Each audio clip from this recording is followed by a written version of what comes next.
આજે ભૂખ હડતાલ પર બેઠેલા સોનમ વાંગચુક દ્વારા સરકારને પત્ર લખવામાં આવ્યો છે।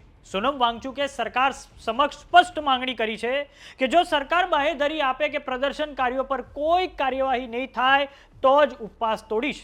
સોનમ વાંગચુકના ઉપવાસને આજે 25મો દિવસ છે, ત્યારે કોકરોચ જનતા પાર્ટીના સ્થાપક અભિજીત દીપકેએ પણ સોનમ વાંગચુકને અનશન તોડવા અપીલ કરી છે।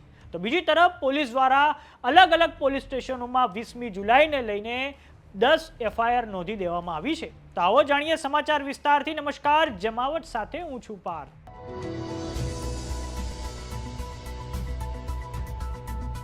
દિલ્હીના જંતર મંતર ખાતે પેપર લીકના મુદ્દે જે આંદોલન ચાલી રહ્યું છે તેનો મુખ્ય ચહેરો બનીને સોનમ વાંગચુક ઉભર્યા છે। 28મી જૂનથી તેઓ ભૂખ હડતાલ પર છે। 18મી જુલાઈના રોજ તબિયત બગડ્યા પછી પોલીસ તેમને જંતર મંતર પરથી ઉઠાવીને સફદરગંજ હોસ્પિટલમાં લઈ ગઈ હતી અને આ પછી 20મી જુલાઈના રોજ પોલીસ અને આંદોલનકારીઓ વચ્ચે જે ઘર્ષણ થયું તેમાં સોનમ વાંગચુકે જાહેરાત કરી હતી કે તેઓ પોતાની ભૂખ હડતાલ, પોતાના અનશન ચાલુ જ રાખશે। આ પછી જેપી નડ્ડાએ સોનમ વાંગચુકની મુલાકાત લીધી હતી। તો આજે સોનમ વાંગચુકે હવે સરકારને પત્ર લખ્યો છે। સૌપ્રથમ સોનમ વાંગચુકે બે માંગણી કરી છે। પહેલી માંગણી એ છે કે સરકારે સંસદમાં પેપર લીકના મુદ્દે ચર્ચા કરી શિક્ષણ મંત્રીના રાજીનામા પર વિચાર કરવો જોઈએ। બીજી માંગણી એ છે કે સરકારે જે વિદ્યાર્થીઓએ જીવ ટૂંકાવ્યો છે તેમના પરિવારને વળતર આપવું જોઈએ। આગળ સોનમ વાંગચુક લખે છે કે જેપી નડ્ડાની મુલાકાત પછી 65 સાંસદો દ્વારા મને પત્ર લખીને વિનંતી કરવામાં આવી છે કે તમે ભૂખ હડતાલ તોડી દો, પરંતુ મારે આ દેશની હજુ સેવા કરવી છે।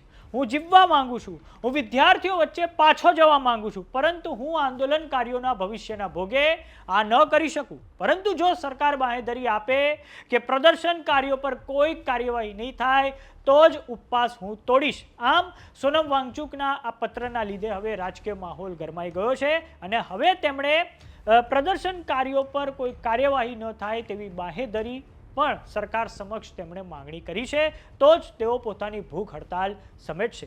તો બીજી તરફ પ્રદર્શનકારીઓની સામે પોલીસ દ્વારા કડક કાર્યવાહી કરવામાં આવી છે। હાલમાં સમગ્ર મામલે 20મી જુલાઈએ જે દિલ્હીમાં જે ઘર્ષણ થયું તેને લઈને પોલીસે તપાસના ચક્રો ગતિમાન કર્યા છે અને આ માટે પોલીસ દ્વારા દિલ્હીના 5 વિવિધ પોલીસ સ્ટેશનોમાં 10 જેટલી એફઆઈઆર નોંધવામાં આવી છે।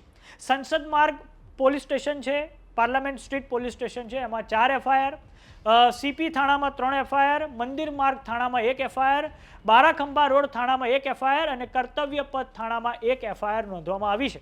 આ ઉપરાંત હાલમાં પોલીસ બહુ બધા CCTV camera, police body camera, drone footage અને સોશિયલ મીડિયા પર જેટલા પણ વિડીયોઝ વાયરલ થયા હતા તેની તપાસ કરી રહી છે અને આ પછી તે પ્રદર્શનકારીઓ પર કડક કાર્યવાહી કરે તેવી સંભાવના છે। આમ હવે સોનમ વાંગચુકે તો આજે પત્ર લખીને સરકારને રોકડું પરખાવ્યું છે કે જો સરકાર બાહેધરી આપે કે પ્રદર્શનકારીઓ પર કોઈ કાર્યવાહી નહીં થાય તો જ તેઓ પોતાના ઉપવાસ તોડશે।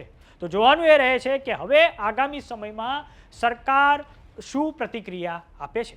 તો સમાચારોમાં અત્યારે બસ આટલું। જોતા રહો જમાવટ। જો તમે અમને યુટ્યુબ પર જોઈ રહ્યા તો સબસ્ક્રાઇબ કરો, જો તમે અમને ફેસબુક પર જોઈ રહ્યા તો ફોલો કરો, વોટ્સએપ ચેનલને જોઈન કરવાનું ન ભૂલતા। નમસ્કાર।